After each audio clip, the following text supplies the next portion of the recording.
আবারও সেই চিরচেনা সবুজ মাঠ আর এই তো সুন্দর, সুন্দর ফুলের মধ্যে আমার সেই চিরচেনা কলেজে চলে আসলাম।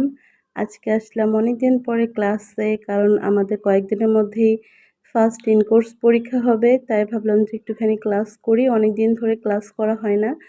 আর কলেজে এসেই দেখলাম এখানে ফ্রি ডেন্টাল ক্যাম্প হচ্ছে। আর এই ফ্রি ডেন্টাল ক্যাম্পে আপনারা চাইলে কিন্তু আপনারা না সরি আমার কলেজে যত স্টুডেন্ট, খালা, মামা, টিচার যত কর্মচারী আছেন সবাই মিলে এখানে দাঁত দেখাইতে পারবে।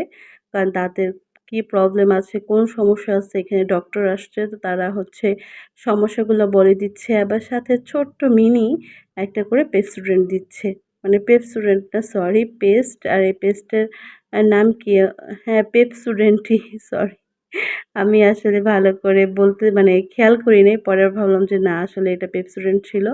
তো আমরা এখানে হচ্ছে আমি আর ডক্টর দেখাইনি। জাস্ট এখানে রেজিস্টার করে এখান থেকে একটা পেপসোডেন্ট নিয়ে নিলাম। ছোট্ট মিনি একটা পেপসোডেন্ট ছিল।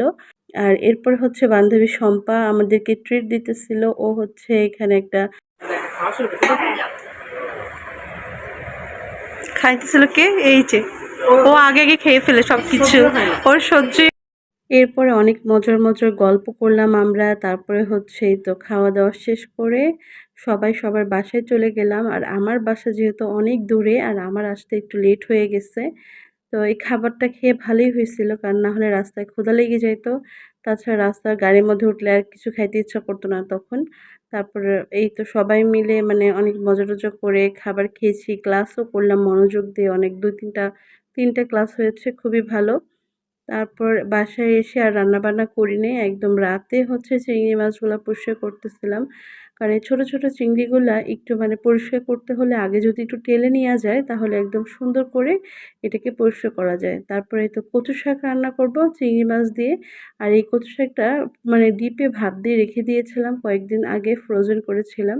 তো এটাকে নামিয়ে এর মধ্যে চিংড়ি মাছ, তারপরে হচ্ছে পেঁয়াজ কুচি, কাঁচামরিচ কুচি এগুলা দিয়ে লবণ দিয়ে ভালো করে একটু জাল করে নেওয়ার পরে হচ্ছে এখানে ফোড়ন দিয়ে দিলাম। তেলের মধ্যে রসুন কুচি, পেঁয়াজ কুচি, একটুখানি শুকনা মরিচ কুচি এগুলো দিয়ে ভালো করে ভেজে নিয়ে এরপরে কচু শাকটা ঢেলে দিয়েছি।